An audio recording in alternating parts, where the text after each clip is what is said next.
जय श्री कृष्ण दोस्तों। हम आज जानेंगे कि हमारा कर्म बड़ा है या हमारा भाग्य है। तो हम इस कहानी के जरिए जानते हैं। हर समय मनुष्य के सामने विभिन्न संभावनाएं होती हैं।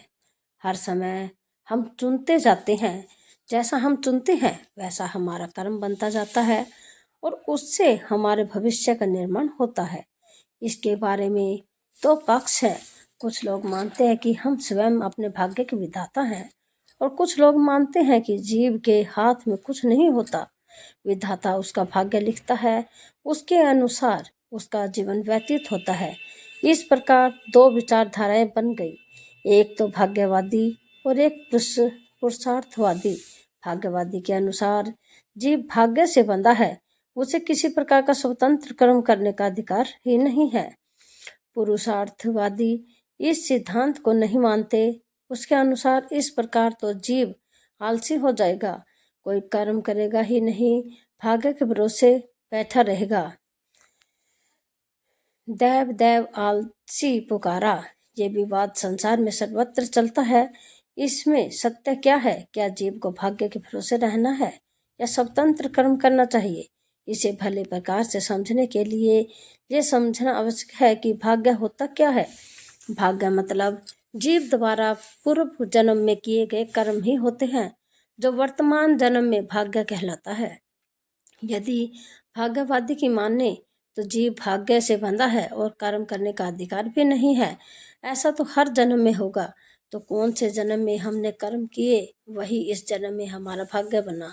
भाग्य तो कर्म करने से ही बनता है। किसी न किसी जन्म में पुरुषार्थ तो किया है। यह सिद्ध हो गया है कि किसी जन्म में पुरुषार्थ किया तो इस जन्म में क्यों नहीं कर सकते। इसलिए शास्त्र कहते हैं कि भाग्य भाग्य का नारा लगाकर आलसी मत बनो। 84 लाख योनियों में मानव शरीर ही एकमात्र शरीर है जिसमें पुरुषार्थ कर सकते हैं, स्वतंत्र कर्म करने का अधिकार प्राप्त है। फिर तो जैसा भाग्य बनाना चाहे अनुसार बना ले। पुण्य करेगा स्वर्ग जाएगा, पाप करेगा नरक जाएगा और पाप पुण्य निश्चित मिश्रित करेगा तो मृत्यु लोक में आना पड़ेगा। ये स्वतंत्रता भगवान ने हम सबको दी है, अर्थात हमको कर्म प्रधान बना दिया।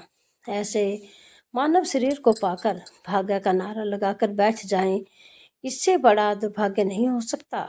अनंत जन्मों में हमने जो कर्म किए हैं उनको संचित कर्म कहते हैं, जो हर मनुष्य के साथ पहाड़ के समान जुड़े हुए हैं।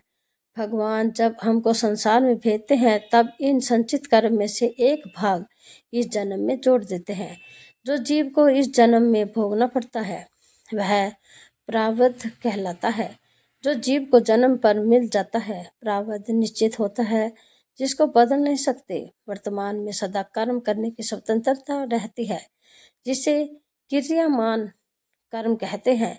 इसका अर्थ यह हुआ कि अपनी स्वेच्छा से किया कर्म क्रियामान कर्म कहलाता है। भाग्य तो निर्धारित था, साथ में क्रियामान कर्म जुड़ता जाता है। उदाहरण से समझे, जैसे किसी के भाग्य में लिखा था कि उसकी लॉटरी खुलेगी और वह 1 करोड़पति बन जाएगा, और वह बना भी। लेकिन उसके बाद वह व्यक्ति चाहे तो 1 करोड़ रुपए का सदुपयोग करके 10 करोड़ बना ले, या भगवत क्षेत्र में दान करे, या बुरी संगत में पढ़कर गवा दे। यह उसका क्रियामान कर्म कहलाएगा, जिसको करने से वह स्वतंत्र है। संचित कर्म, प्रारब्ध और क्रियामान कर्म, इस प्रकार 3 प्रकार के कर्म हो गए। नंबर 1 संचित कर्म, नंबर 2 प्रारब्ध कर्म और नंबर 3 क्रियामान कर्म।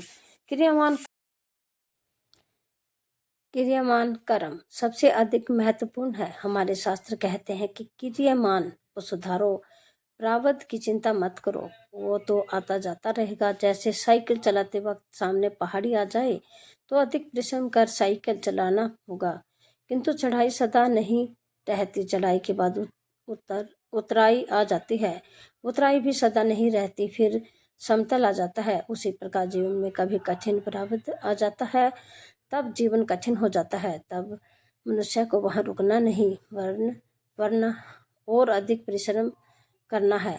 चढ़ाई के बाद उतराई आना ही और जीवन सरल हो जाता है, यानी अब अच्छा भाग्य आ गया।